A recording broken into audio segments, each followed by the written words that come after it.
Honey my silent love episode 6 love and care. Aheem कुछ याद करते हुए बोला, हृदय अग्रवाल तो एसके कंपनी में मैनेजर की पोस्ट पर है ना। ओहस ने उसकी बात में हामी भरी और कहा, हाँ। अश्वत्थ का ध्यान कहीं और ही था। उसने ओरियन से कहा, कल से तुम तिया को जिम में ट्रेनिंग दोगे। ओरियन को अश्वत्थ की यह रिक्वेस्ट समझ नहीं आई और उसने पूछा, पर क्यों? अश्वत्थ बोला, वो बहुत वीक है, उसके खाने पीने की हर चीज का ध्यान रखना, उसे देखा तो होगा ही। आदित्य हंसता हुआ बोला, अच्छा तो आप नहीं चाहते कि कोई भी उनको एक फूंक मारकर उड़ा दे? वैसे ये अच्छी बात है कि आप उन्हें फिट रखना चाहते हो। आदित्य की बात को इग्नोर करते हुए अश्वत्थ बोला, 14 दिन की लीव एप्लीकेशन मैंने उसके कॉलेज में दे दी है, 2 हफ्ते में अच्छे रिजल्ट मिलने चाहिए। ओजस ने फिर अश्वत्थ को छेड़ा और बोला, तो क्या उसके बाद हमें भी गुड न्यूज सुनने को मिल सकती है? अश्वत्थ ने उसे घूर कर देखा और बोला, तुम लोगों को उसके अलावा कोई दूसरा काम नहीं है? जब मैं कह रहा हूं कि उसकी ग्रेजुएशन कंप्लीट नहीं हुई है, अगर वो प्रेग्नेंट हो गई तो बेकार में यूनिवर्सिटी में उसे बुली किया जाएगा और वो बेवजह यूनिवर्सिटी में फेमस हो जाएगी। और फिर दादाजी भी इस शादी को सीक्रेट रखना चाहते हैं और तुम सबकी भी यही राय है, तो मेरे पास दूसरी चॉइस नहीं है और सबसे बड़ी बात, वो अभी बहुत छोटी है। आदित्य दांत निकालकर हंसने लगा और बोला, मेरी छोटी सी प्यारी भाभी। रचित बोला, just shut up Aditya. Aditya अजीब सा मुंह बनाते हुए बोला, भाई ऐसा कुछ नहीं होगा, आप भी ना। ओरियन ने अश्वत्थ को बोला, ठीक है, 14 दिन काफी है, उसे अच्छी ट्रेनिंग दूंगा। 14 दिन में वो नॉर्मल हो जाएगी, पर उसके लिए उसे एक बार हॉस्पिटल ले जाना पड़ेगा, उसका चेकअप कराने के लिए। उसकी हालत देखकर तो यही लगता है वो बहुत वीक है, शायद ही मेरे इंस्ट्रक्शंस फॉलो कर पाए, पर मैं पूरी तरह से कोशिश करूंगा। आदित्य मुस्कुराते हुए बोला, पर ब्यूटीफुल बहुत है। अश्वत्थ ने उसे घूर कर देखा और ओरियन से बोला, उसके खाने पीने पर अच्छे से ध्यान देना, मैं 2 हफ्ते के लिए रशिया जा रहा हूं, वहां एक इंपॉर्टेंट डील करनी है। ओरियन बोला, ओक बिग बॉस। तिया खाना बनाने में बहुत माहिर थी और वो बहुत कम समय में बहुत सारे लोगों का खाना बना सकती थी। उसने फटाफट सर्वेंट्स की मदद से बहुत जल्दी सबके लिए खाना बना लिया और सर्वेंट्स ने डाइनिंग टेबल पर खाना लगा भी दिया। सब लोग खाना खाने आए और खाने की खुशबू ऐसी थी कि सब भूख से छटपटाने लगे। दादाजी एक लंबी सांस लेकर खाने की खुशबू लेते हुए बोले, वाह, क्या खुशबू आ रही है। अश्वत्थ मुस्कुराया और उसके इशारे पर तिया ने दादाजी को खाना सर्व किया। जैसे ही पहला निवाला दादाजी के मुंह में गया, वो खुश होते हुए बोले, इस घर में बस एक औरत की कमी थी, आज वो भी पूरी हो गई। बेटा, तुम तो एक प्रोफेशनल शेफ से भी बेटर खाना बनाती हो, खाना सच में बहुत टेस्टी है। ये सुनते ही सब लोग खाने पर टूट पड़े। बस अश्वत्थ चुपचाप बैठा सबको देख रहा था। तिया उसके पास गई और उसने उसे खाना सर्व किया, क्योंकि अश्वत्थ के रूल्स में ये भी था कि उससे खाना उसकी वाइफ सर्व करेगी। अश्वत्थ बोला, बैठ भी जाओ। तिया बैठ गई और अश्वत्थ ने उसकी प्लेट में ढेर सारा खाना परोस दिया। तिया हैरान होकर देखने लगी। अश्वत्थ बोला, चुपचाप खा लो। तिया ने कुछ बोलने के लिए मुंह खोला, लेकिन कुछ नहीं बोल पाए। फिलहाल बाकी लोग तो खाने पर टूट पड़े थे और कुछ ही देर में सारा खाना खत्म हो गया और टेबल पर डकारों की आवाज आने लगी। तिया अभी भी खा रही थी और आदित्य की नजर तिया की प्लेट पर थी। इतना खाने के बाद भी उसका पेट नहीं भरा था। वो अपने पेट पर हाथ फेरता हुआ अश्वत्थ से बोला, भाभी शायद आप खाना खत्म नहीं कर पाएंगी। ये सुनकर अश्वत्थ चिढ़कर बोला, तुम्हें इससे क्या, तुम्हारा खाना हो गया ना। आदित्य अश्वत्थ की प्लेट को देखकर उसको मानते हुए बोला, भाई मैं तो आपका प्यारा भाई हूं ना, आप भाभी के साथ खा लो। देखिए उनके प्लेट में बहुत सारा खाना है, वो खा भी नहीं पाएंगी। आप अपना खाना मुझे दे दो प्लीज भाई। इससे पहले कि अश्वत्थ कुछ बोल पाता, आदित्य ने उसकी प्लेट ले ली और देखते ही देखते आदित्य उसकी प्लेट भी साफ कर गया। अश्वत्थ ने ठीक से खाना नहीं खाया था, क्योंकि उसके छोटे भाई ने उसके मुंह से निवाला छीन लिया था। तिया भी हैरान होकर ये देख रही थी। खाना खत्म हो चुका था, बस तिया की प्लेट में था। तिया बोली, मैं। अश्वत्थ बीच में बोला, तुम्हारा पेट भर गया। तिया ने जल्दी से हाँ में सिर हिलाया। उसका सच में पेट भर गया था, क्योंकि अश्वत्थ के कहने पर केयरटेकर ने तिया को बहुत हेल्दी और हैवी ब्रेकफास्ट कराया था और तिया से अब ये खाना खाया नहीं जा रहा था। अगले ही पल तभी अश्वत्थ ने तिया की प्लेट ले ली और वो उसकी प्लेट से खाने लगा। सब लोग ये देखकर बोले, वाओ, हाउ रोमांटिक। अश्वत्थ चिढ़ के बोला, जस्ट शट अप, मेरा खाना छीन लिया गया है, मुझे भूख लगी है और अन्न का अपमान करना गलत बात है। दादाजी बोले, बेटा तुमने बहुत अच्छा खाना बनाया है। मैं तो रोज तुम्हारे हाथ का खाना खाना चाहता हूँ, बोलो बनाओगी। तिया दादाजी की बात सुनकर बहुत खुश हुई और उसने हाँ में सिर हिलाया। दादाजी ने एक मेड को इशारा किया और वो मेड एक गिफ्ट बॉक्स लेकर आई। दादाजी बोले, ये मेरी तरफ से। तिया को कुछ समझ नहीं आ रहा था, उसने अश्वथ को देखा। अश्वथ बोला, ले लो। दादाजी ने अश्वथ को कहा, तुम तो उसे ऐसे हुक्म दे रहे हो जैसे वो तुम्हारी मर्जी के बिना बोल भी नहीं सकती। अश्वथ दादाजी को समझते हुए बोला, ऐसी बात नहीं है दादाजी, वो अनकंफर्टेबल फील कर रही है क्योंकि यहाँ पे ज्यादातर आदमी है ना। दादाजी थोड़ा सोच के बोले, ऐसी बात है तो इसका भी सल्यूशन है, अब तुमने शादी कर ली है ना, बाकी भी कर लेंगे। बेटा ये लो। दादाजी ने तिया को वो गिफ्ट दिया और तिया ने उनके पांव छूकर उनका आशीर्वाद लिया और उनका गिफ्ट भी। जीती रहो और जल्दी से मुझे मेरे परपोते या परपोती का मुंह दिखा दो। दादाजी ये बोले और बस बोलते बोलते इमोशनल हो गए। वहीं ये बात सुनकर बाकी सबके दांत दिखाने लगे, तिया शर्म से झेप गई। अश्वथ को ये सब थोड़ा अजीब लगा और उसने दादाजी से कहा, दादाजी this situation is really awkward. दादाजी को अपने पोते की इस बात पर बड़ी हैरानी हुई और उन्होंने पूछा, इसमें क्या ऑकवर्ड है? अश्वथ बोला, दादाजी आपको नहीं लगता आप कुछ ज्यादा ही जल्दी। बीच में ही दादाजी जोर जोर से हंसने लगे और बोले, मेरे प्यारे पोते, मैंने कब कहा कि मुझे जल्दी है, जब तुम्हारी मर्जी होगी तब मुझे परदादा बना देना। ये सारी बातें सुनकर आदित्य बौ होने लगा और बोला, हो गया हो गया, चेंज द टॉपिक प्लीज। भाई आज रशिया जा रहे हैं एक इंपॉर्टेंट डील के लिए, वो भी 2 हफ्ते के लिए। दादाजी बोले, एक काम करो, अपनी पत्नी को भी ले जाओ। अश्वथ बोला, नहीं दादाजी, उसके लिए यहाँ दूसरा काम है और वैसे भी वहां मैं घूमने नहीं जा रहा हूँ, बहुत सारी मीटिंग्स करनी है, मैं तिया को टाइम नहीं दे पाऊंगा। दादाजी को अश्वथ की यह बात सही नहीं लगी और उन्होंने पूछा, यहाँ ऐसा क्या काम है? अश्वथ अपने दादाजी को याद करते हुए बोला, आप ही तो कह रहे थे, मेरी पत्नी लकड़ी के जैसी पतली और कमजोर है, कोई भी एक ही बार में फूंक मार के उड़ा देगा, तो मैं बस ये चाहता हूं कि मेरे आने तक मेरी बीवी की हेल्थ नॉर्मल हो जाए। उसका वेट अभी बहुत कम है। फिलहाल आज वो हॉस्पिटल जाएगी, मुझे जानना है कि उसके शरीर में किसी चीज की कमी तो नहीं है, जिसकी वजह से वो इतनी सूख गई है। दादा और पोते की बात सुनकर तिया दोनों को हैरान होकर देखने लगी और फिर खुद को देखते हुए सोचने लगी, मैं लकड़ी की तरह सूख गई हूं। उसे महसूस हुआ कि वो खुद पर ध्यान नहीं दे रही है। उसे महसूस हुआ कि उसका चेहरा थोड़ा लटक गया था और उसने देखा कि उसके हाथ भी कमजोर हो गए हैं। उसने सोचा, मैं इतनी पतली हूं कि मुझे तो छोटा सा बच्चा भी उठाकर पटक देगा, इसलिए मैं उसे फिट रखना चाहता हूं दादाजी। अश्वथ की इस बात से टिया अपने ख्यालों से बाहर आई। दादाजी बोले, ये अच्छी बात है, इतना दुबला पतला होना भी सही नहीं है। मुझे तो लगा था कि तुम शायद ही किसी लड़की की इतनी परवाह कर पाओगे, पर मैं अब पूरी तरह से श्योर हूं कि तुम अच्छे बेटे, अच्छे पोते, अच्छे बिजनेसमैन, अच्छे भाई, अच्छे दोस्त ही नहीं बल्कि एक अच्छे पति भी हो। वेरी गुड, मेरी तरफ से 100 में 100। और ताली बजाते हुए आदित्य बोला, और मेरी तरफ से 100 में 90। और दांत दिखाने लगा पर अपने दादाजी को देखा और चुप हो गया। शाम, आर्यन पैलेस। तिया शॉक्ड थी। वो रूम में फ्लो पर बैठी थी, कॉफी टेबल पर रखे सारे गिफ्ट बॉक्सेस को देख रही थी, लेकिन वो उन्हें खोलकर देखने की हिम्मत नहीं कर सकती थी, जब तक कि अश्वथ उसे न बोले। उसे अब भी ये सब सपना ही लग रहा था। उसे लग रहा था कि नींद खुलने पर सपना टूट जाएगा। उसकी कहाँ इतनी अच्छी किस्मत कि उसे ऐसा ससुराल मिले। भला कौन एक नाजायज औलाद को अपनाता है, यही सब सोचकर वो पैनिक करने लगी। तभी अश्वथ कमरे में आया और उसने तिया को फ्लो पे बैठे उन गिफ्ट बॉक्सेस को देखते हुए देखा। उसके चेहरे पर एक मुस्कुराहट आई। वो बोला, तुम्हारे लिए ही है सब, खोल कर देखो।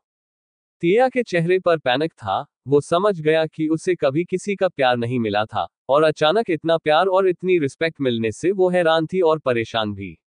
वो ये भी समझ रहा था कि तिया इस सब को एक ख्वाब समझ रही थी, जो सुबह होते ही टूट जाएगा। वो सोफे पर बैठा और फ्लो पर बैठी तिया को बांह पकड़कर उठाया। उसके छूते ही तिया के पूरे शरीर में कर्क दौड़ रहा गया, दिल में खलबली मच गई। अश्वथ ने उसे अपनी गोद में बिठाया। तिया समझ नहीं पा रही थी कि वो कैसे रिएक्ट करे। वो कनखियों से अश्वथ के हैंडसम फेस को देख रही थी। अश्वथ उसके कान के पास जाके प्यार से बोला, तुम कोई सपना नहीं देख रही हो, ये हकीकत है। तुम मेरी बीवी हो और ये सब तुम्हारा है। बस तुम्हें एक अच्छी बीवी की तरह रहना है। तिया ने हाँ में सिर हिलाया, फिर भी वो विश्वास नहीं कर पा रही थी। उसने प्यार से अपने दोनों हाथ तिया की गर्दन पे रखे और उसके झुके हुए चेहरे को ऊपर उठाया, उसे पल भर देखा और उसने तिया के नर्म होठों पर अपने होंठ रख दिए। तिया का दिमाग पूरी तरह से सुन्न पड़ चुका था। तभी अश्वत्थ ने अचानक से तिया के निचले होंठ को जोर से काटा। तिया दर्द से तड़प उठी और तुरंत दूर हट गई। दर्द के एहसास से वो होश में आई। अश्वत्थ के होठों पर उसका खून लगा हुआ था। तिया को जोर से गुस्सा आया और वो मन ही मन सोचने लगी, राक्षस कहीं का, ऐसा कौन करता है। माना कि मुझ पर उनका 1 करोड़ का कर्ज है, इसका मतलब ये तो नहीं कि मेरे साथ कैसे भी बिहेव करेंगे। वो अश्वत्थ को अजीब नजरों से देखने लगी। अश्वत्थ के होठों पर एक शरारत भरी मुस्कान थी। वो बोला, चाहो तो दोबारा तुम्हारे लिप्स को काट सकता हूं, अब यकीन हुआ ये सपना नहीं है। तिया ने जल्दी से हाँ में सिर हिलाया। उसके होठों में दर्द हो रहा था। वो दोबारा ऐसा कुछ करना नहीं चाहती थी। उसके लिए ये सब पहली बार था। ये एक अलग ही तरह का एहसास था जिसे उसका दिल और दिमाग दोनों ही नहीं समझ पा रहे थे। अश्वत्थ बोला, मुझे पता है, तुम हृदय अग्रवाल की नाजायज औलाद हो, डोंट वरी, इस घर के लोगों को फर्क नहीं पड़ता। खाना सच में बहुत अच्छा था, तुम्हें तो किसी 7 स्टार होटल में मास्टर शेफ होना चाहिए था। अब तुम पहले मेरा गिफ्ट ले लो। उसने अपने कोट के पॉकेट से एक रिंग बॉक्स निकाला। तिया उसकी गोद से उठना चाहती थी लेकिन अश्वत्थ ने उसकी कमर को कसकर पकड़ रखा था। तिया उसे ध्यान से देख रही थी। उसे यकीन नहीं हो रहा था कि उसका इतना गुड लुकिंग हस्बैंड है। अश्वत्थ ने बॉक्स खोला, उसमें 2 कपल रिंग थी। वो रिंग्स बहुत खूबसूरत थी। तिया ने देखा कि वो न्यू डिजाइन की प्लैटिनम रिंग्स थी। अश्वत्थ ने एक रिंग अपनी उंगली में पहनी और एक तिया को लेफ्ट हैंड की रिंग फिंगर में पहना दी और अपने हाथ के ऊपर उसका हाथ रख के देखने लगा और बोला, हम अच्छे लग रहे हैं हमारे हाथ साथ में। तिया दोनों रिंग्स को देख ही रही थी जब अश्वत्थ बोला, खबरदार उतारने की सोचना भी मत। तिया बोली, जी मैं ऐसा कुछ नहीं करूंगी। वो रिंग तिया की उंगली में बहुत अच्छी लग रही थी और तिया को वो रिंग बहुत पसंद आई थी। वो बिना पालक झपकाए उसे ही निहार रही थी। अश्वत्थ बोला, मैं आज रात रशिया के लिए निकलने वाला हूँ, मेरी गैरमौजूदगी में तुम भागने की सोचना भी मत, समझी। तिया बोली, नहीं। अश्वत्थ बोला, मेरे आने तक दादाजी को इम्प्रेस कर लेना और अपना अच्छे से ध्यान रखना। मैं आने के बाद तुम्हारा वेट चेक करूंगा, अगर तुम्हारा वेट उतना ही रहा तो तुम्हारी खैर नहीं। तिया घबराकर उसे देखने लगी। वो मन में बोली, ऐसे कौन ख्याल रखता है, ये तो सरासर धमकी देने जैसा है। अश्वत्थ के जाने के बाद अकेले कैसे रहेगी तिया आर्यन परिवार के साथ। क्या जीत पाएगी वो दादाजी का दिल या फिर जिंदगी फिर उससे छिन लेगी खुशी के ये पल। एपिसोड 7 आडिट का गिफ्ट। सुबह आर्यन पैलेस। अश्वत्थ बहुत तेज था। वो उसके मन की बात समझ गया था। वो बोला, धमकी ही समझ लो। तिया फिर हैरान होकर उसे देखने लगी कि अश्वत्थ उसके मन की बात कैसे सुन लेता है। तभी आदित्य रूम में बिना नॉक किए बिना ब्रेक की गाड़ी की तरह घुस आया। पर अश्वत्थ और तिया को एक दूसरे के इतना करीब देखकर उसने फट से ब्रेक लगाया और जल्दी से पलट गया और एम्बास होते हुए बोला, मैंने कुछ नहीं देखा, मैं बता रहा हूं मैंने कुछ नहीं देखा। आदित्य को देख तिया भी घबराकर उठने लगी, लेकिन अश्वत्थ ने उसे इतना टाइटली पकड़ रखा था कि वो उठने के बजाय उसके सीने से जा लगी। अश्वत्थ तिया को देख के मुस्कुराया और अपनी आंखें चढ़ाते हुए आदित्य से बोला, क्या कोई प्रॉब्लम है। आदित्य हड़बड़ा गया और बोला, नहीं तो, मैं तो ये पूछने आया था कि लंच भी भाभी बनाएंगी या कोई कुक। वैसे कुक का बनाया खाना खाते खाते मैं पक गया हूं, तो सोच रहा था कि आज सुबह की तरह अगर भाभी कोई अच्छी सी डिश बनाकर खिलाए तो। अश्वत्थ उसकी बात काटते हुए बोला, एक शर्त पर। आदित्य चौंक गया और उसने पूछा, कैसी शर्त। अश्वत्थ ने आदित्य को ऊपर से नीचे तक देखा और बोला, तुम्हारा फैशन सेंस बहुत अच्छा है। मैं चाहता हूं कि तुम मेरी गैरमौजूदगी में मेरी बीवी को फैशन सेंस सिखाओ, उसकी ड्रेसिंग को भी अपनी तरह परफेक्ट बनाओ। आदित्य ने चैन की सांस ली और हंसते हुए बोला, सीधे कहो ना कि भाभी का मेकओवर करना है, इतना घुमा फिरा के बोलने की क्या जरूरत है। अगर भाभी मुझे रोज टेस्टी टेस्टी खाना खिलाएंगी तो मैं उनका मेकओवर तो क्या, उन्हें अवार्ड विनिंग दीवा बना दूंगा। तिया को कुछ समझ नहीं आ रहा था कि ये दोनों भाई क्या डिस्कशन कर रहे हैं। वो कभी अपने देवर को देखती तो कभी अपने पति को। तभी अश्वत्थ उसे देखकर उस पर टिप्पणी करता हुआ बोला, तुम बहुत ओल्ड फैशन्ड हो, मैं तुम्हारा मेकओवर करना चाहता हूँ। तिया खुद से मन में बोली, ओल्ड फैशन्ड।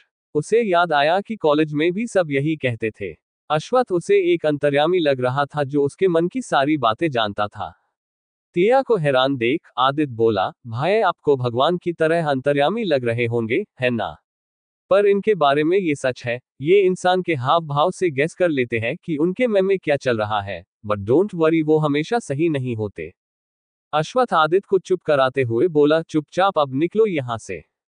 आदित्य बोला, जा रहा हूं, इतना गुस्सा क्यों हो रहे हो? मुझे भी कोई शौक नहीं है कबाब में हड्डी बनने का।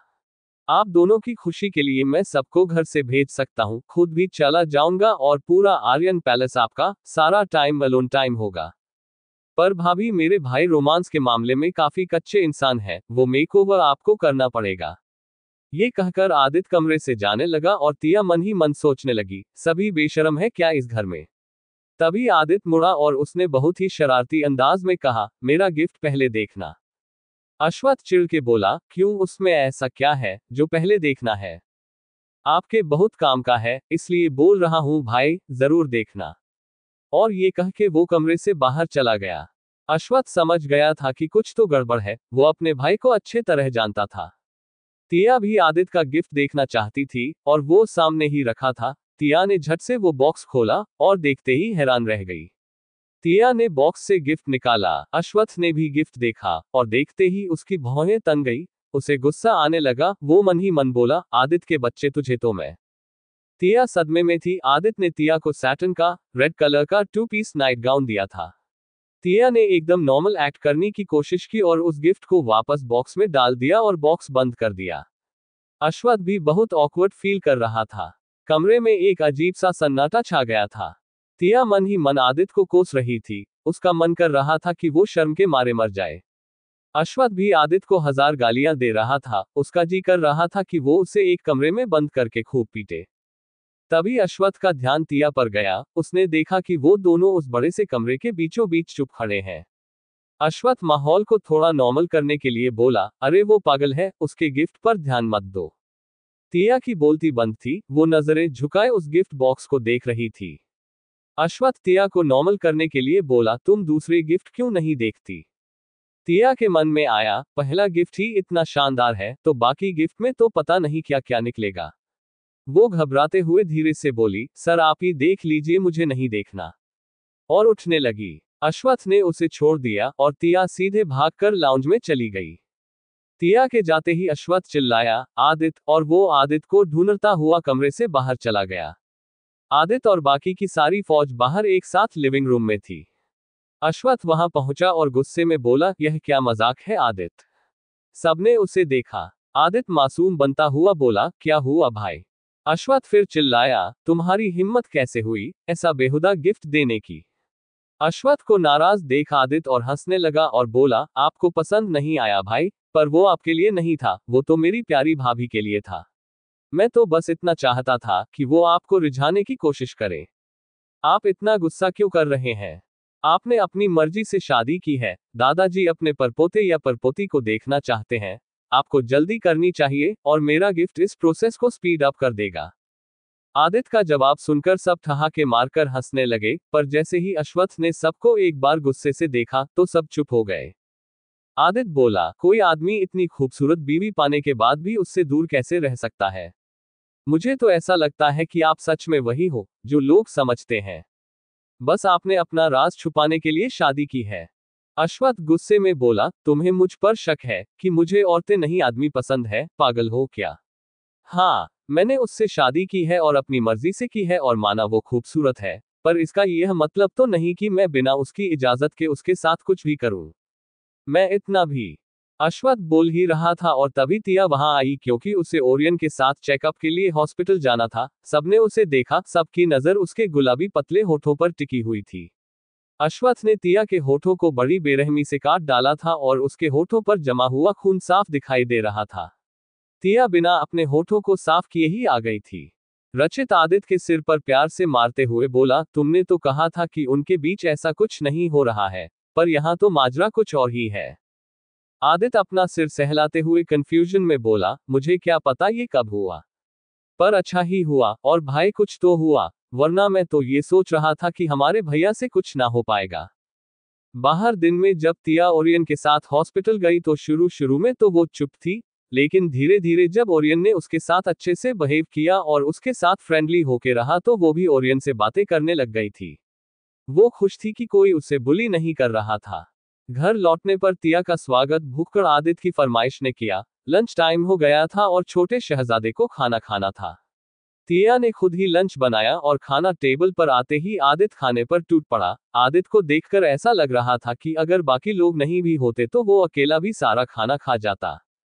तिया को भले ही आदित्य को खाना खाते देख थोड़ा अजीब लगा, लेकिन उसे सबके लिए खाना बनाना बहुत अच्छा लगा। रात हो चुकी थी। तिया चुपचाप बेड पर पालथी मारकर स्टैचू बनी बैठी थी और अपने पति को देख रही, जो अपनी फ्लाइट के लिए रेडी हो रहा था। उसकी फ्लाइट रात 12 बजे की थी। अश्वत्थ ने देखा कि तिया उसे एकटक देख रही है। कुछ कहना है तो कहो। तिया एकदम से अपने ख्यालों से बाहर आई और हड़बड़ाती हुई बोली, नहीं। अश्वत्थ उसे देख के मुस्कुराया और उसको भरोसा दिलाते हुए बोला, चिंता मत करो, कोई तुम्हें परेशान नहीं करेगा और तुम चाहो तो मिसेज आर्यन के पावर का यूज कर सकती हो, सब पर हुक्म चला सकती हो मेरी गैरमौजूदगी में। तिया उसे हैरान होकर देख रही थी। अश्वत्थ ने अपना काला ओवरकोट पहना और उसकी तरफ आया और उसके सिर पर हाथ रखते हुए बोला, मैं 2 हफ्ते तक यहाँ नहीं रहूंगा। इसका मतलब यह नहीं है कि मुझे पता नहीं चलेगा तुम क्या कर रही हो। तुम्हें मेरे सारे इंस्ट्रक्शंस फॉलो करने होंगे, ताकि तुम सच में वो इंसान बन सको जिसे मैं दुनिया से इंट्रोड्यूस करवा सकूं, वरना तुम तो भीगी बिल्ली की तरह हो। तिया अश्वत्थ की बात का कोई जवाब नहीं दे पाई। और कोई लड़की क्या ही जवाब देगी जब उसका पति अश्वत्थ आर्यन हो, दुनिया की सबसे पावरफुल पर्सनालिटीज में से एक, ऐसा इंसान जिससे भिड़ने की हिम्मत किसी में ना हो। ना जाने कितनी कंपनियां अश्वत्थ के रहमो करम के दम पर सक्सेस के शिखर पर पहुंची थी। उन कंपनियों की लिस्ट में सहाना राय और अव्यांश खन्ना के परिवार की कंपनियां भी शामिल थी। और अश्वत्थ जानता था कि अव्यांश और सहाना तिया के अतीत का दर्दनाक हिस्से थे, और जल्द उन्हें उस दर्द का हिसाब चुकाना था। अश्वत्थ तिया से मुस्कुरा के बोला, वैसे तुम चाहो तो अच्छी बीवी की तरह कह सकती हो कि तुम्हें मेरी बहुत याद आएगी। तिया अश्वत्थ का एक अलग ही रूप देख रही थी, कहाँ वो कम बोलने वाला, सीरियस रहने वाला वेपन्स किंग और कहाँ ये बेशर्मों की तरह बात करने वाला इंसान। अश्वत्थ ने तिया का चेहरा ऊपर उठाया और बोला, छोटी गिलहरी, मेरे बारे में इतना उल्टा पुल्टा सोचने की जरूरत नहीं है। मैं दुनिया के लिए रिजर्व जरूर हूं, पर अपनों के लिए नहीं। तुम्हें खुश होना चाहिए कि तुम उन बिगड़े अमीरजादों से बच गई और अपने धोखेबाज बॉयफ्रेंड से भी। तिया कुछ कहना चाहती थी, पर अश्वत्थ के इतने करीब होने से उसके शब्द गले में ही अटक गए। अश्वत्थ बोला, डोंट वरी, तुम मेरी हो और मेरी चीज को, भले मैं यहाँ हूं या नहीं हूं, कोई परेशान नहीं कर सकता और ना ही कोई नुकसान पहुंचा सकता है, इसलिए इतनी टेंशन लेने की जरूरत नहीं है। तो 2 हफ्ते अच्छे से बिताओ, क्योंकि मेरे आने के बाद तुम्हें सही कायदे से मेरे साथ रहना पड़ेगा। अश्वत्थ के पीछे क्या होगा तिया का हाल? क्या तिया संभाल पाएगी इस नए परिवार के नए रिश्तों को, या फिर अश्वत्थ की उम्मीदों पर पानी फिर जाएगा? एपिसोड 8, तिया की ट्रेनिंग एंड मेकओवर। अश्वत्थ तिया के होठों को ध्यान से देख रहा था। जहां उसने काटा था वहां हल्का सा जख्म था। उसने अपने अंगूठे से तिया के निचले होंठ को छुआ तो तिया के मुंह से एक आह निकली। अश्वत्थ ने तुरंत अपना अंगूठा हटा लिया। तिया उसे आंखें भर के देख रही थी। ये आदमी अच्छा है या? तिया ये सोच ही रही थी कि तभी अश्वत्थ ने उसे किस कर लिया। तिया हैरान रह गई, वो इसके लिए बिल्कुल भी तैयार नहीं थी और उसे डर था कि फिर से उसके होंठ चोट खाने वाले हैं। वो मन ही मन घबराए, शायद ये अब फिर से मेरे होठों को काटने वाले हैं। उसके दिल की धड़कन इतनी बढ़ गई थी कि अश्वत्थ को भी सुनाई दे रही थी। अश्वत्थ ने उसे और ज्यादा टाइटली पकड़ लिया और बेड पर लिटा दिया। तिया बर्फ की तरह जम गई थी, उसका दिमाग काम नहीं कर रहा था। आज तक कोई उसके इतने करीब नहीं आया था, और ना ही किसी ने ऐसा कुछ किया था। हाँ, उसका फायदा उठाने की कोशिश कई लोगों ने करी थी, कामयाब कोई नहीं हो पाया था। तिया ने अश्वत्थ को देखा, जो उससे किस कर रहा था। उसने उसे दूर करने की हिम्मत भी नहीं की। तभी धड़ाम से दरवाजा खुला और अब्रम और सेल्वन बिना नॉक किए अंदर आ गए। अंदर का नजारा देखकर दोनों को अपनी भूल का एहसास हो गया था। वो दोनों बहुत शर्मिंदा होकर एक दूसरे को देखने लगे और फिर जल्दी से पीछे मुड़ गए। दरवाजे की आवाज सुनकर अश्वत्थ ने तिया को फ्री कर दिया और उठकर खड़ा हो गया और अपने कपड़े ठीक करने लगा और चिढ़ते हुए उनसे बोला, तुम लोग बिना नॉक किए अंदर कैसे आ गए? बैड मैनर्स, तुम लोग। बीच में ही सेल्वन माफी मांगते हुए बोला, Bigg Boss we are really sorry, हम भूल गए थे, अगली बार ऐसा नहीं होगा। आप नीचे नहीं आ रहे थे तो हम ऊपर आ गए, और पल भर के लिए हम भूल गए थे कि आप अब अकेले नहीं रहते। अब्रम सेल्वन की बात में अपनी सफाई जोड़ते हुए बोला, हमें पता नहीं था कि तुम इतने। उन दोनों की बात को अनसुना करते हुए अश्वत्थ बोला, चलो। अभ्रम उससे चिढ़ाते हुए बोला, चाहो तो कुछ देर और अच्छे से अपनी लिटिल वाइफ को बाय कर सकते हो, अभी बहुत टाइम है, और अगर इस फ्लाइट के लिए लेट हो जाते हैं तो हम नेक्स्ट फ्लाइट से चले जाएंगे, अगर उसके लिए लेट हो गए तो उसकी नेक्स्ट फ्लाइट से चले जाएंगे, फ्लाइट्स की कमी नहीं है। अश्वत्थ गुस्से में बोला, अपनी बकवास बंद करो, और तिया से नजरें बचाते हुए अपना लगेज लेकर कमरे से बाहर निकल गया। अभ्रम और सेल्वन भी उसके पीछे पीछे चले गए। तिया अभी भी उन बीते पलों में खोई हुई थी, उसे ये सब सपना ही लग रहा था। वो अपने होठों को छूकर बोली, मतलब वो मुझे। फिर एकदम से उसके गाल ब्लश करने लगे। वो नहीं जानती थी उसके साथ ऐसा क्यों हो रहा है। वो अश्वत्थ के साथ सेफ फील करने लगी थी। उसे अश्वत्थ बुरा नहीं लगता था, और ना ही उसकी हरकतें, जो कभी भी किसी भी टाइम ओवरबोर्ड हो जाती थी। तिया ब्लैंकेट से अपना चेहरा छुपाकर शर्माने लगी। फिर उसे अचानक से लगा, मैं अचानक ब्लश क्यों कर रही हूं। वो मेरे ओनर है, उन्होंने मुझे 1 करोड़ देकर बचाया है। No Coca. कोका तिया का निकनेम था, उसकी माँ उसे प्यार से कोका कहती थी। तिया ने सोचा कि भले ही उसे अश्वत्थ से डर लगता था, लेकिन उससे नेगेटिव वाइब्स नहीं आती थी। वो खुद से ही बोली, जब अव्यांश मेरे करीब आने की कोशिश करता था तो जी करता था कि उसे थप्पड़ मार दूं, हमेशा उससे दूरी बनाकर रखती थी मैं, लेकिन अश्वत्थ की बात अलग है। अगर वो उस दिन नहीं आते तो वो लड़के ना जाने मेरे साथ क्या करते। थोड़ा खड़ूस टाइप का है, पर मेरे साथ बहुत अच्छा है, और उसकी फैमिली और उसके लोग भी मेरे साथ कितने प्यार से रहते हैं। यही सब सोचते सोचते तिया सो गई। कब सो गई उसे पता ही नहीं चला। सालों में पहली बार उसे चैन की नींद आई थी। सुबह आर्यन पैलेस। अश्वत्थ चला गया था, लेकिन उसके ऑर्डर्स को ओरियन पूरी तरह से फॉलो करने वाला था। सुबह 3 बजे अलार्म बजा और तिया उठ गई और नहा धोकर फ्रेश हुई। एक हाई नेक का स्लीवलेस इनर पहन लिया, नीचे काले रंग की ट्रैक पैंट और स्पोर्ट्स शूज पहन लिए, और भागते हुए बाहर ग्राउंड में आए। आर्यन मैंशन का ग्राउंड बहुत बड़ा था। ग्राउंड की सारी लाइट्स जल रही थी, और ओरियन और आदित्य दोनों तिया का इंतजार कर रहे थे। ओरियन एकदम जोश में लग रहा था, लेकिन आदित्य थोड़ा नाराज लग रहा था। आदित्य बोला, भाई ने मुझे भाभी का मेकओवर करने का काम दिया है, उन्हें ट्रेनिंग देने का नहीं, फिर मुझे क्यों बुलाया है। ओरियन बोला, तुमने जो कर ठूस ठूस कर ब्रेकफास्ट और लंच फिर डिनर, ये सिलसिला चलता रहा न तो खा खा के मोटे हो जाओगे, क्योंकि अब यंग मैडम ही तीनों मील बनाने वाली हैं। इसीलिए अच्छा है अभी से एक्सरसाइज करना स्टार्ट कर दो, बाद में पछतावा नहीं होगा। चलो यंग मैडम के साथ तुम भी ग्राउंड के 5 चक्कर लगाकर आओ। ओरियन ने टिया को दौड़ने का इशारा किया तो वो थम्स अप करके दौड़ने निकल पड़ी। ओरियन का ऑर्डर सुन के आदित्य वहीं हैरान खड़ा हुआ था। वो ओरियन से चिढ़ते हुए बोला, हे भगवान, तुम सच में बहुत बुरे हो। मैंने ऐसा क्या कर दिया जो ऐसी सजा दे रहे हो। अब खाना पीना छोड़कर उपवास रखना शुरू कर दूं। तुम लोग क्या मुझे भूखा प्यासा मरने देना चाहते हो। ये गलत बात है। ओरियन बोला, नाटक मत करो और जाओ। यंग मैडम कब की चली गई। आदित्य ने देखा और बोला, मेरी प्यारी भाभी मुझे छोड़कर चली गई, ये तो गलत हुआ। और वो भी दौड़ने निकल गया। तिया दूसरे चक्कर में ही बुरी तरह से हौंफने लग गई थी। वो बड़ी मुश्किल से ओरियन के पास पहुंची और अपने घुटनों पर हाथ रखकर हौंफने लगी। वहीं उसके पीछे आदित्य भी पहुंच गया, उसकी भी हालत कुछ ऐसी ही थी। ओरियन बोला, यंग मैडम अगर आप कम से कम 3 राउंड नहीं लगाएंगी तो बिग बॉस आपको पनिश करेंगे। ये सुनते ही तिया के रोंगटे खड़े हो गए और वो फिर दौड़ने लगी। इस बार तो वो ऐसे दौड़ रही थी जैसे उसके पीछे पागल कुत्ता पड़ा हो। आदित्य बोला, अगर मैं पूरा नहीं भी करूंगा तो मुझे कोई पनिशमेंट नहीं मिलने वाली। ओरियन उसे घूरकर बोला, तुम्हारे लिए भी पनिशमेंट है, तुम डाइट करोगे। ये सुनते ही आदित्य के होश उड़ गए। खाना तो उसके जीने की वजह थी। खाने के लिए वो कुछ भी कर सकता था। वो भी सिर पर हाथ रखकर फिर से दौड़ने लगा।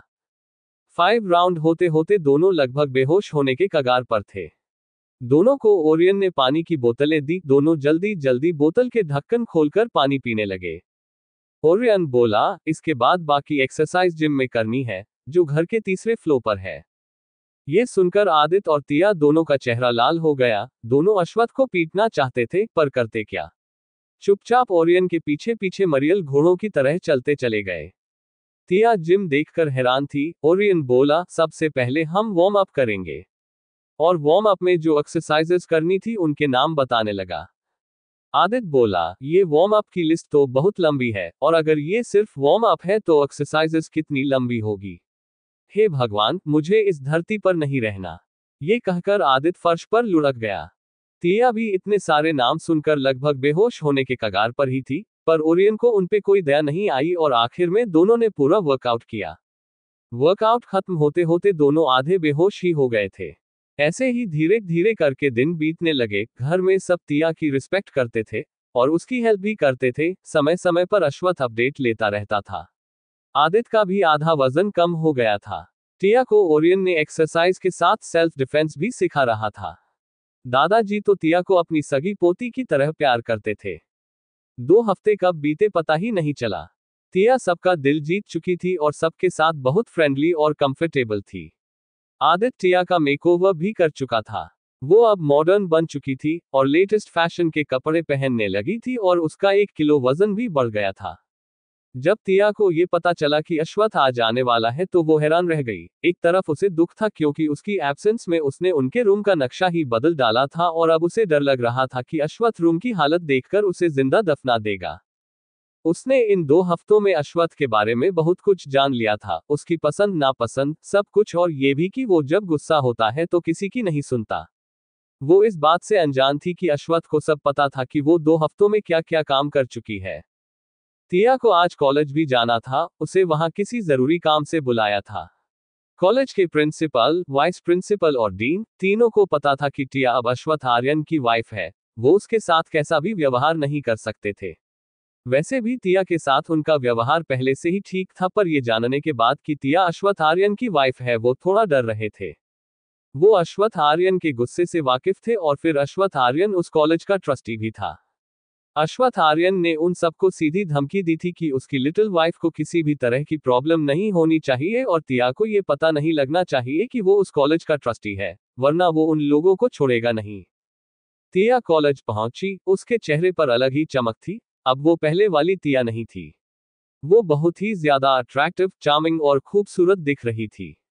उसने एक शर्ट टाइप टॉप और नीचे रफल स्कर्ट पहन रखी थी। पैरों में हील्स थी। अपने बालों की 2 फ्रेंच चोटी बनाई हुई थी। आज वो नर्वस नहीं, बहुत कॉन्फिडेंट थी। पूरा कॉलेज उसे देखकर हैरान था। वो सीधे प्रिंसिपल रूम में गई।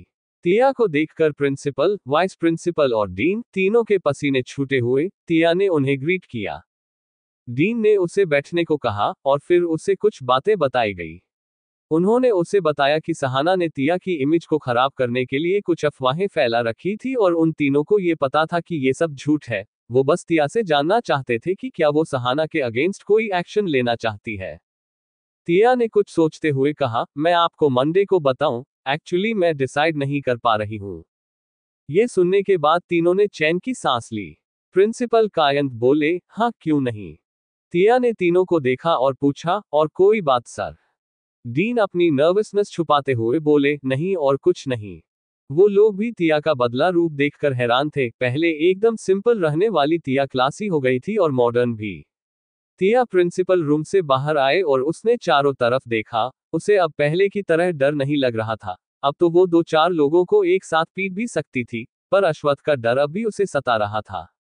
वो बड़बड़ाते हुए बोली, हे भगवान, अगर सर को पता चला मैंने उनके रूम का क्या हाल बना रखा है तो वो पता नहीं क्या करेंगे। कहीं वो मुझे मार तो नहीं डालेंगे। प्लीज भगवान मुझे बचा लेना। अश्वत्थ से खुद को बचाने की प्रार्थना करते करते तिया एक लड़की से जा टकराए। उस लड़की ने उसे हैरान होकर देखा और बोली, कोका, तू कहाँ थी इतने दिनों से? वो लड़की थी ओजल, कॉलेज में तिया की बेस्ट फ्रेंड। तिया उसे देख के बहुत खुश हुई और उसके गले लग गई। ओजल भी बहुत खुश थी तिया को इतना बदला हुआ देखकर। वो बोली, wow, oh my God, you are looking gorgeous. 2 हफ्ते तक कहाँ थी यार तुम? तिया ने उसको देखा और उसके कंधे पे हाथ रखते हुए और अपनी एक्साइटमेंट कंट्रोल करते हुए बोली, डॉर्मेट्री में जाकर बात करते हैं। कौन थी ओजल और क्या होने वाला था आर्यन पैलेस में अश्वत्थ की वापसी पर? क्या तिया का टच अश्वत्थ का दिल जीत लेगा या फिर उसके गुस्से की आग को भुगतना पड़ेगा इस नई तिया को? एपिसोड 9, ओजल का तिया के लिए खुश होना। दिन तिया का कॉलेज। तिया की बात सुनकर ओजल भी जल्दी से बोली, ओक, मुझे भी तुम्हें कुछ बताना है। और ओजल तिया का हाथ पकड़कर उसे ले जाने लगी, तभी रास्ते में उन्हें अव्यांश मिल गया। उसे देखकर ओजल भड़क गई, तुम दोनों का पेट नहीं भरा कोका की बदनामी करके। तुम और तुम्हारी वो बिच, तुम दोनों की जोड़ी कमाल की है। अव्यांश दांत पीसते हुए बोला, यू ब्लडी बिच, हाउ डरे यू। तिया समझ गई थी कि बात बढ़ने वाली है, तो वो ओजल को शांत करते हुए बोली, जाने दे यार, मुझे घर के लिए निकलना है, चल यहाँ से, इट्स इरिटेटिंग, लेट्स गो ऑज। तभी अव्यांश की नजर तिया पर पड़ी। ओजल से बहस के चक्कर में उसका ध्यान उस खूबसूरत लड़की पर गया ही नहीं जो ओजल के साथ थी, पर तिया की आवाज वो पहचान गया और उसने देखा कि ये तो तिया है। वो बोला, क्या तुम मुझे वापस इम्प्रेस करना चाहती हो, जो अपना मेकओवर करके आए हो? So for your kind information, Sahana is the best, you are so boring, she is amazing. Avyansh की गलतफहमी एक जोरदार किक से दूर हुई, वो कुछ दूर जा गिरा, उसके पेट में ये किक तिया ने मारी थी। ये नजारा देख के ओजल जितनी हैरान थी उतनी ही खुश भी। तिया अव्यांश की जमकर पिटाई करना चाहती थी, पर वो कुछ सोचकर रुक गई। ओजल अव्यांश को एक किक मारकर बोली, तुम इस तरह गिरे हुए अच्छे लग रहे हो। ये कहते हुए ओजल ने फट से अपना फोन निकला और अव्यांश की इस गिरे हुए हाल में फोटोज क्लिक कर लिए। तिया उस पे चिल्ला के बोली, मेरी किस्मत इतनी भी खराब नहीं है जो तुम्हें इम्प्रेस करूं। और चली गई, और उसके पीछे ओजल। अव्यांश शॉक्ड था, उसे तो ये तिया नहीं कोई और ही लड़की लग रही थी। वो गुस्से में दांत पीसते हुए खुद से बोला, ये तुमने अच्छा नहीं किया, अब देखो मैं तुम्हारे साथ क्या करता हूं। हॉस्टल में ओजल के रूम में ओजल खुश होकर बोली, वाओ मेरी जान, क्या किक मारा। बाय द वे, तुम 2 हफ्तों से कहाँ थी? तिया दूर बंद करके बोली, बताती हूँ। तिया के बदले तेवर का राज जानने के लिए ओजल बहुत एक्साइटेड थी। तिया उसे सब बताती गई और ओजल की आंखें हैरानी से बड़ी होती चली गई और वो अचानक खुशी से बेड पर उछलने लगी। तिया उसे ऐसा करते देख बोली, ओज, आर यू मैड? ओजल खुश होकर बोली, bestie, you are so lucky. Tiya घबरा कर बोली, क्या लकी? उन्होंने मुझे बचाया है, डैम इट। ओजल बोली, तो क्या हुआ? कम से कम उस छछूंदर अव्यांश खन्ना से तो अच्छे हैं, और मैं उन्हें अच्छी तरह से जानती हूँ, वो बहुत अच्छे हैं। ये सुनकर तिया चौंकते हुए बोली, क्या कहा तुमने? तुम उन्हें अच्छी तरह से जानती हो? जब ओजल ने तिया की बात सुनी तो उसे एहसास हुआ कि उसने फ्लो में क्या कह दिया है। वो तुरंत बात पलटते हुए बोली, मैंने उसके बारे में बहुत सुना है, मेरे पापा उन्हें जानते हैं, वो उनके लिए बुरे हैं, जो उन्हें नुकसान पहुंचाने की कोशिश करते हैं, पर अपने परिवार के लिए वो एक आम इंसान ही है, जो अपने परिवार से बहुत प्यार करते हैं। और जैसा कि तुमने बताया, उन्होंने तुम्हारी जान बचाई है, और तो और उन्होंने तुमसे शादी भी की है, तो यार मुझे नहीं लगता कि तुम्हें उन्हें 1 करोड़ देने की जरूरत होगी। अगर कर्जा ही चुकाना होता तो वो तुमसे शादी नहीं करते, so just relax. He is not a monster, he is a good person. Ojal अपने मन में बोली, अगर अभी मैं इसे बता देती कि मैं उनकी क्या लगती हूँ। ओ माय गॉड भाई, मुझे जिंदा गाड़ देंगे अगर उन्हें पता चला कि मैं उनके ही कॉलेज में उन्हें बिना बताए पढ़ रही हूँ। ओजल को डर था कि अश्वथ को उसके बारे में पता ना चल जाए, पर उसको खुशी भी थी कि उसके भाई ने उसकी बेस्ट फ्रेंड से शादी कर ली थी। तिया कुछ सोचते हुए बोली, बात तो तुम सही कह रही हो सर, और उनकी फैमिली दोनों मेरे साथ बहुत अच्छे से बिहेव करते हैं। सर ने मेरी जान भी बचाई और इज्जत भी, और फिर मुझे इतना स्ट्रांग और कॉन्फिडेंट भी बना दिया। बस मुझे एक ही चीज का डर है, उनके गुस्से का। मैंने सुना है कि उनको बहुत गुस्सा आता है। ओजल उसको समझाते हुए बोली, गुस्सा तो सबको आता है ना, और उन्हें गुस्सा तभी आता है जब कोई उन्हें नाराज कर देता है। मुझे पता है तुम भूलकर भी उन्हें कभी नाराज नहीं करोगी। So miss Koka, sorry Mrs Ashwath Aryan, आपको कैसा लग रहा है? The weapons king mister Ashwath Aryan की वाइफ बनकर शहर का सबसे पावरफुल इंसान अब तुम्हारे हाथ में है, मतलब तुम अपने हबी से कहकर कुछ भी करवा सकती हो। तिया उसकी ये नौटंकी देखकर हैरान रह गई। वो बोली, मुझे कुछ नहीं कराना उनसे, क्या बोली जा रही है? तो ओजल उसे चिढ़ाते हुए बोली, और ये तो बताओ कि तुम्हारी फर्स्ट नाइट कैसी रही? बताओ बताओ। तिया ओजल की बेशर्मी देखकर झेप गई, उसे अश्वथ की याद आ रही थी, उसके गाल शर्म से लाल हो गए। वो बोली, जस्ट शट अप, ऐसा कुछ नहीं है, वो बस मेरे बॉस हैं, तुम भी ना। ओजल बोली, रियली, तो तुम इतना क्यों शर्मा रही हो? बोलो बोलो, शर्माने का क्या मतलब है? तिया अपने हाथ में पहनी घड़ी को देखते हुए बोली, आज बहुत लेट हो गया है, पता है, आज सर रशिया से आने वाले हैं और घर के रूल्स के हिसाब से मुझे 8 बजे से पहले घर पहुंचना होगा। ओजल बोली, बहाने मत बनाओ, सीधा क्यों नहीं कहती कि उनको देखने के लिए मरी जा रही हो, वैसे भी वो काफी हैंडसम है तुम्हारे सर। ऐसा कुछ नहीं है, बकवास बंद करो। ये कहकर तिया जाने लगी। ओजल बोली, ठीक है, जाओ, तुम भी क्या याद रखोगी। तिया उससे गले लगाते हुए बोली, यू आर द बेस्ट, सिर्फ तुम ही हो जिसे मैं अपना कह सकती हूँ। मुझे लगता था कि पापा मुझसे बहुत प्यार करते हैं, पर वो भी, और आंखें नम हो गई। ओजल उसका सर सहलाने लगी और बोली, रोने की जरूरत नहीं है, अब तो तुम्हारे पास एक रिच, लविंग एंड केयरिंग हबी है, तो किसी चीज की फिक्र मत करो, बस अपनी स्टडीज और अपने हैंडसम हस्बैंड पर ध्यान दो। वैसे शादी के बाद तुम्हारे फेस पर एक अलग ही नूर दिखाई दे रहा है, और तुम्हारा एटीट्यूड भी चेंज हो गया है। तिया बोली, जस्ट शट अप। तभी तिया का फोन बजने लगा। उसने अपने बैकपैक में से अपना फोन निकाला और देखा, अश्वथ का कॉल आ रहा था। उसने उसका नाम सर के नाम से सेव किया था। तिया बोली, ओ माय गॉड, ओजल सर मुझे कॉल कर रहे हैं, क्या करूं मैं। उन्हें पता चल गया होगा मैंने उनके रूम का क्या हाल बना रखा है, आज के डिनर में वो मुझे ही खाएंगे, और वो भी कच्चा। ओजल बोली, क्या किया है तुमने। तिया ने उसे सारी बात बताई और बोली, क्या करूं बताओ ना। वो बहुत ज्यादा घबरा गई थी। ओजल बोली, जो होगा देखा जाएगा, तुमने ही कहा था ना कि दादाजी तुम्हें बहुत पसंद करते हैं, अगर तुम्हारे सर कुछ भी करते हैं तो दादाजी से शिकायत कर देना, लेकिन पहले फोन तो उठाओ।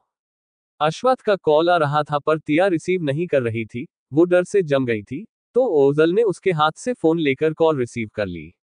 क्या किया तुमने, क्या बोलूंगी मैं। बिना मुंह से आवाज निकाले बस आंखों से इशारा करते हुए तिया ओजल से बोली। ओजल ने तिया को शांत करते हुए धीरे से समझाया, बात करो, सब ठीक होगा।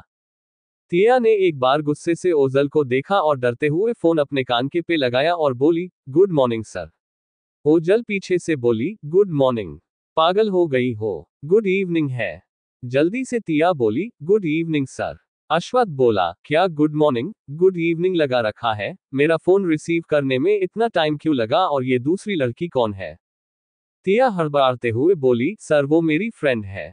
अश्वथ बोला, मैं तुम्हारे कॉलेज के बाहर हूँ, जल्दी आओ, मैं तुम्हें पिक करने आया हूँ। ये सुनकर घबराहट में तिया के हाथ से फोन छूटकर गिरने ही लगा था कि उसने जल्दी से फोन को पकड़ा और हड़बड़ाते हुए बोली, सर आप क्यों आए हैं, मैं घर आ जाऊंगी।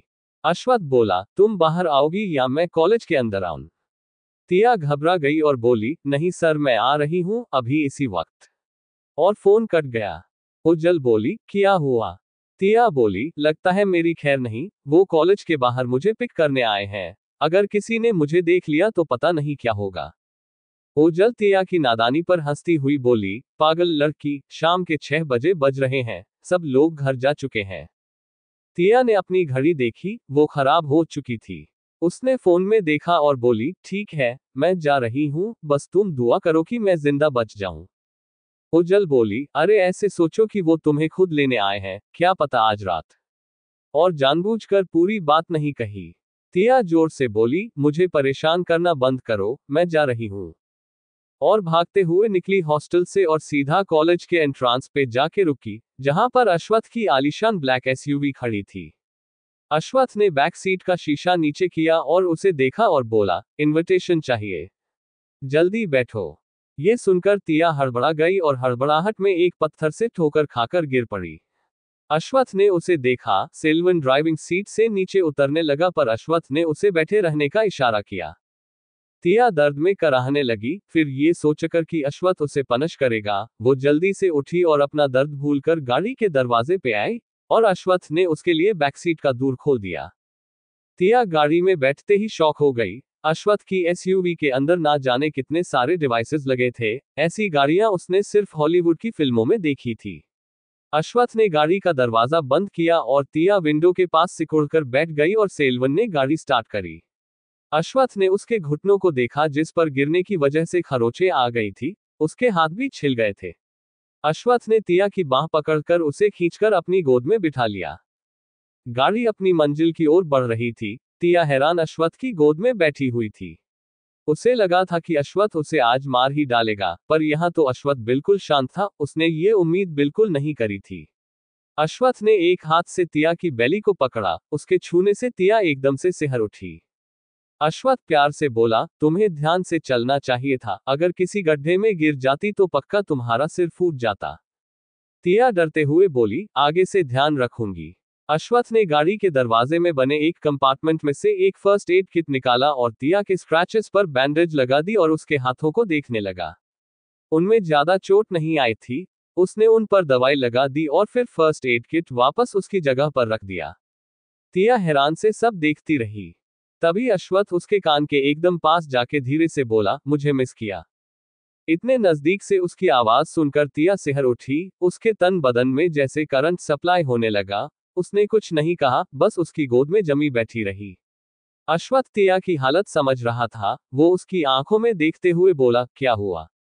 क्या इससे पहले कोई तुम्हारे इतने करीब नहीं आया क्या? तुम्हारा एक्स बॉयफ्रेंड भी नहीं? तिया ने घबराकर ना में सिर हिलाया। अश्वत्थ के होठों पर एक शैतानी मुस्कुराहट आ गई। उसने तिया को और टाइटली पकड़ लिया और उसकी इस हरकत से तिया की धड़कन गोली की तरह दौड़ने लगी। तिया को शर्माते और घबराते देख अश्वत्थ मुस्कुराया और बोला, मैं तुम्हारा वेट चेक करूंगा, लेकिन मुझे लगता नहीं कि तुम्हारा वेट बढ़ा है। क्या तुम ठीक से नहीं खा रही थी? तिया डरते हुए बोली, 1 किलोग्राम बढ़ा है। अश्वत्थ बोला, बस 1 किलोग्राम? मुझे तो लगा था कम से कम 5 किलोग्राम। तिया उसे हैरान होकर देखने लगी। अश्वत्थ बोला, मुझे पता चला है कि तुमने अपने एक्स को जोर से किक मारी। तिया और ज्यादा हैरान रह गई। वो हकलाते हुए बोली, आपको कैसे पता? अश्वत्थ बोला, पता है मतलब पता है। अगर मैं तुम्हारी जगह होता तो सिर्फ एक किक नहीं, लात घूसों की बरसात कर देता। उद्धरण चिन्ह। एपिसोड 10 अश्वत्थ और तिया की जिद। अश्वत्थ ने तिया का फेस अपनी तरफ किया और उसका चेहरा ऊपर उठाया। वो झुककर तिया को किस करने ही वाला था कि अश्वत्थ का फोन बजने लगा। अश्वत्थ ने तिया को अपने सीने से लगा लिया। तिया हैरान होकर उसे देखने लगी। वो अश्वत्थ की बाहों में सेफ फील कर रही थी। उसने अश्वत्थ के सीने में अपना सिर छिपा लिया। अश्वत्थ ने फोन रिसीव किया और तिया सिर को प्यार से सहलाने लगा। तिया को जल्दी से नींद आ गई। अश्वत्थ अपने क्लाइंट से बात कर रहा था। अश्वत्थ ने तिया को देखा जो सुकून की नींद सो रही थी। उसने तिया के सिर पर किस किया और उसे अच्छे से पकड़ा। तिया कसम खाकर सो गई। अश्वत्थ ने तिया के हाथ को देखा और चुपचाप प्यार से उसका हाथ पकड़कर उसकी उंगलियों से खेलने लगा।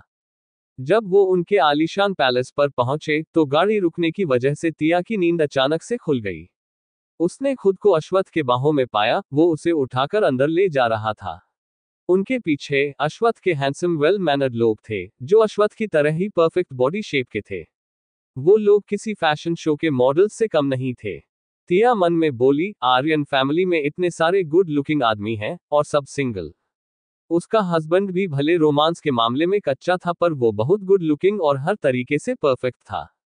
पर वो बुरे लोगों के लिए किसी राक्षस से कम नहीं था। वो धोखेबाजों के लिए नरक से आया हुआ मौत का देवता ही था। उसके फेस पर हमेशा सीरियसनेस रहती थी, जो अब भी थी। अश्वत्थ ने तिया को देखा और बोला, नींद पूरी हो गई? तिया झेप गई और अपना सिर उसके सीने में छुपाने लगी। अश्वत्थ कुछ नहीं बोला और उसे सीधे रूम में ले गया और बाथरूम में ले जाकर बाथटब के ऊपर बिठा दिया और बोला, शावर ले लो। तिया ने हाँ में सिर हिलाया। अश्वत्थ बोला, जल्दी करना, मुझे भी शावर लेना है। तिया धीमी आवाज में बोली, आप पहले ले लीजिए।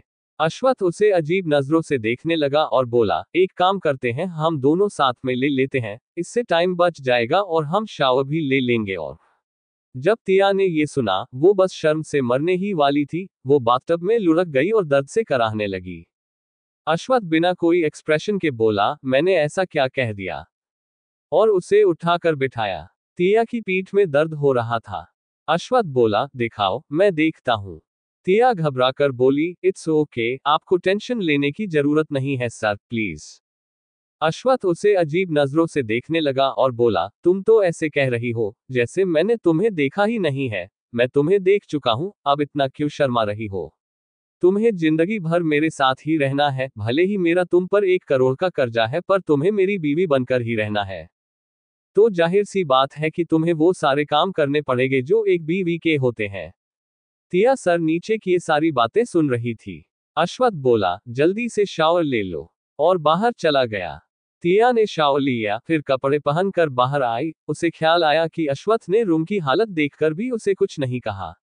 उसने रूम को ध्यान से देखा तो वो हैरान रह गई। वहां एक और कबर्ड आ गया था जहां पर तिया के सारे टेडी बेयर्स तरीके से रखे हुए थे। अश्वत्थ अपने शर्ट के 4 बटन खोले काम कर रहा था। तिया ने बेड पर देखा, एक बड़ा सा गिफ्ट बॉक्स रखा हुआ था। तिया जानना चाहती थी उसमें क्या है। वो अश्वत्थ को देखने लगी कि वो कुछ बोलेगा। अश्वत्थ ने उसे देखा और फिर अपनी फाइल्स कॉफी टेबल पर रख के नहाने चला गया। तिया हैरान होकर उसे देखने लगी। तिया चुपचाप जाकर बेड पर बैठ गई और उस गिफ्ट बॉक्स को घूरने लगी। वो देखना चाहती थी उसमें क्या था। अश्वत्थ नहाकर टॉवल से अपने बालों को सुखाते हुए बाहर आया और काउच पर आकर बैठ गया।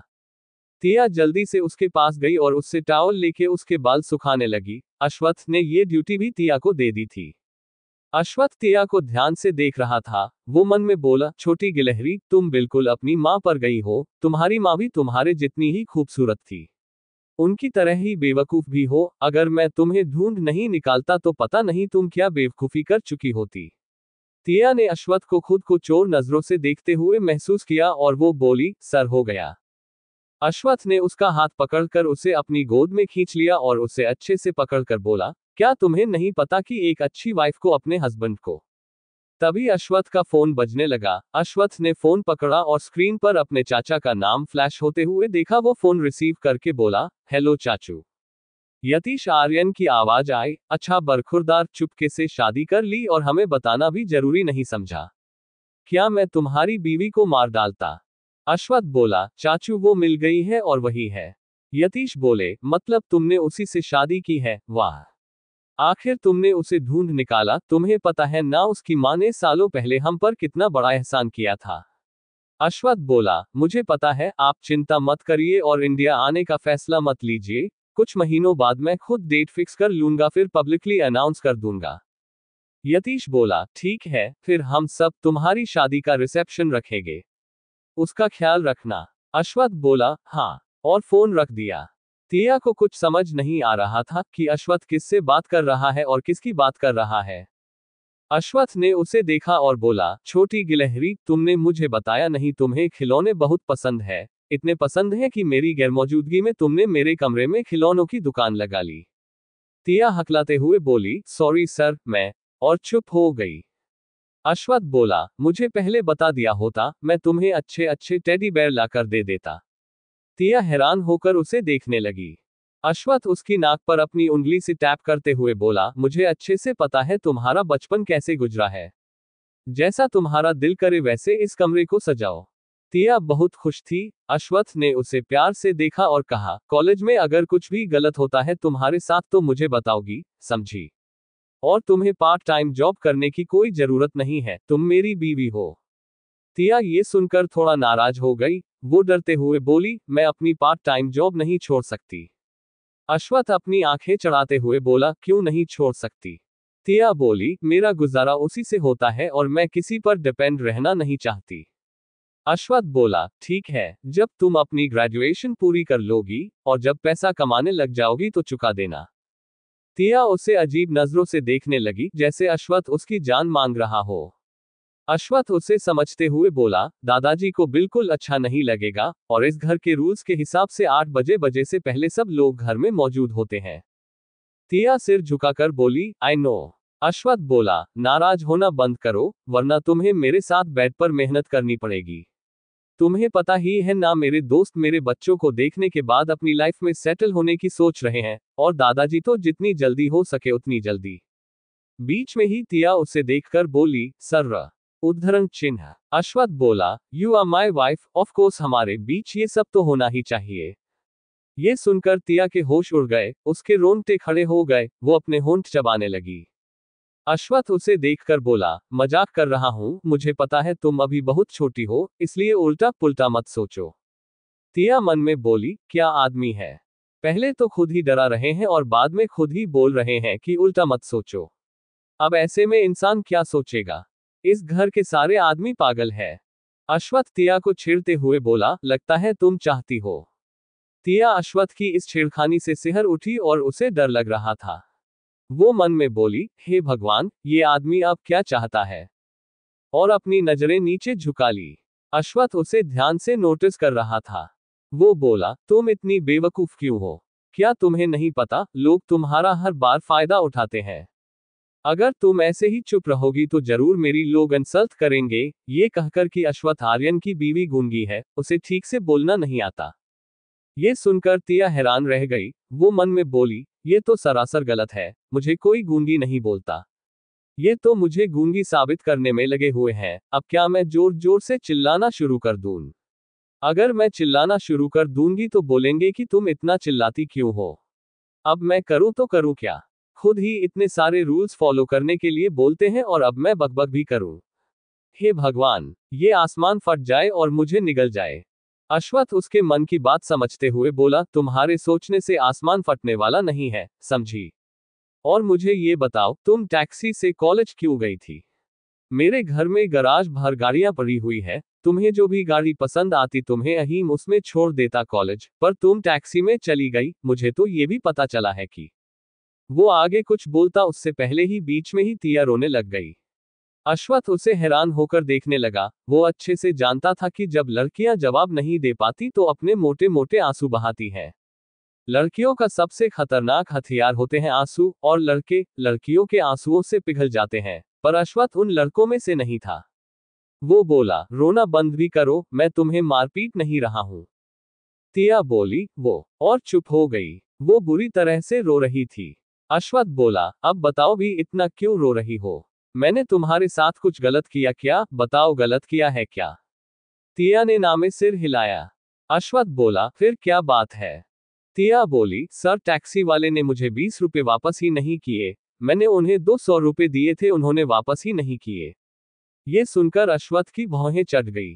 वो बोला, तुम 20 रुपए के लिए रो रही हो, पागल हो क्या? तिया कुछ नहीं बोली, वो तो बस 20 रुपए की रट लगाए रो रही थी। अश्वत्थ मन में बोला, इस लड़की के दिमाग की वायरिंग बिल्कुल मेरे मनचले भाई की तरह है। 20 रुपए के लिए कौन रोता है? अश्वत्थ बोला, रोने की कोई जरूरत नहीं है, बस 20 रुपए ही तो थे। तुम तो ऐसे रो रही हो जैसे उस ड्राइवर ने तुम्हारी पूरी जिंदगी की कमाई लूट ली हो। तिया उसे अपनी लाल आंखों से देख रही थी, जैसे कह रही हो, आप अमीर हो इसलिए आपको 20 रुपए का मतलब नहीं पता। अश्वत्थ बोला, तुम्हें इतना रोने की जरूरत नहीं है, और जैसा कि मैंने कहा है, तुम्हें पार्ट टाइम जॉब करने की भी कोई जरूरत नहीं है।